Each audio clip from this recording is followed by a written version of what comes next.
Fala galera, beleza? E aí, tudo tranquilo? 2020 chegou, mas o bicho já está pegando na geopolítica internacional. O clima está muito quente. E você já deve saber por quê, né? Na última quinta-feira, Donald Trump autorizou um ataque em Bagdá, lá no Iraque, e este ataque resultou na morte de Qassem Soleimani. Quem é este cara? Este cara é simplesmente o general do grupo de elite da Guarda Revolucionária Iraniana. Tá? Isso foi visto pela comunidade internacional como efetiva declaração de guerra. O governo americano justificou o ataque como uma simples prevenção contra ataques e ações futuras que o Irã poderia tomar, justamente porque, segundo o governo americano, muitos soldados e civis dos Estados Unidos haviam sido mortos nesses últimos anos por ataques orquestrados pelo próprio exército iraniano. Esse fato é um pouquinho mais complexo e exige algumas análises, né? Vamos por partes. Primeiro ponto, entender o Irã. O Irã fica localizado no Oriente Médio, próximo ao Golfo Pérsico, a área mais visada internacionalmente porque detém 65% das reservas de petróleo. Além do mais, este país é a maior potência bélica regional, atenção para esse detalhe, e para os Estados Unidos o Irã representa uma grande barreira, uma barreira até então intransponível. Ao longo dos anos os Estados Unidos foi cercando o território iraniano, ganhando terreno em vários países que fazem fronteira, e atualmente são 54, 55 bases norte-americanas no entorno do Irã. Qual é o outro detalhe que também chama a atenção nesse cenário? As relações que o Irã estabelece com vários grupos internos da região e externos, né? Vale salientar. Internamente, no Oriente Médio, o Irã tem fortes relações, por exemplo, com o Hezbollah, relações com o Hamas, inimigos históricos de Israel e das políticas estadunidenses. Internacionalmente, nós vamos ter o quê? China e Rússia, estabelecendo uma forte ligação com o governo iraniano. Aí a gente vai para um outro ponto. O que deu na cabeça de Donald Trump para autorizar este ataque? Aliás, foi uma autorização que ocorreu à revelia do Congresso.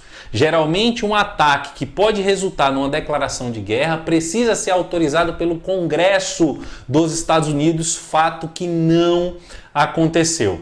Beleza? O que deu na cabeça dele? Vamos avaliar o cenário e o contexto atual. Estamos vivendo um período pré-eleitoral.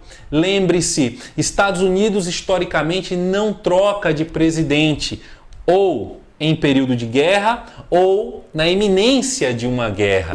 E aí a gente não precisa ir muito longe na história. A gente observa o que aconteceu com George W. Bush.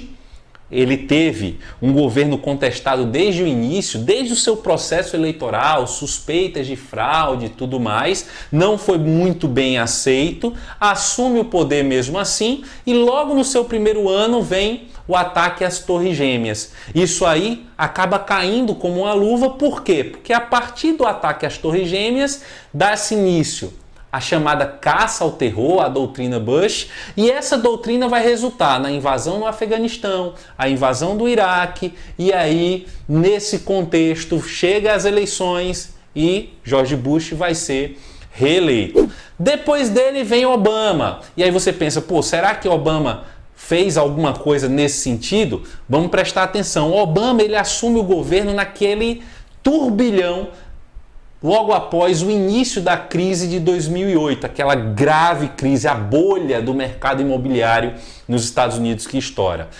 O tempo vai passando, algumas promessas de Barack Obama não são cumpridas, né? Retirar as tropas imediatamente do Iraque, dar o título de cidadania a vários cidadãos imigrantes que estavam por lá e tudo mais. Isso acaba não acontecendo, a popularidade de Obama começa a despencar, até porque ele não consegue também reagir economicamente, a popularidade vai despencando, chega o processo eleitoral e aí qual será a alternativa? Qual será a alternativa? Descobrir misteriosamente onde se encontrava Osama Bin Laden, autorizar a caçada e a sua morte. Quase como um passe de mágica, sua popularidade sobe e ele vai ser reeleito. Donald Trump vem enfrentando alguns problemas graves. Recentemente, o processo de impeachment, né, que está associado ali a ele ter solicitado, pressionado o governo ucraniano para tentar fazer uma investigação contra o seu vice-presidente, que pode vir a ser um adversário nas próximas eleições, e isso caiu ali como sendo um abuso de poder político, né? E esse abuso de poder político é passível de impeachment. O Congresso entrou com esse pedido, aprovou esse pedido no Congresso, vai para o Senado e a gente sabe que no Senado americano, de maioria republicana, dificilmente esse processo ele vai caminhar.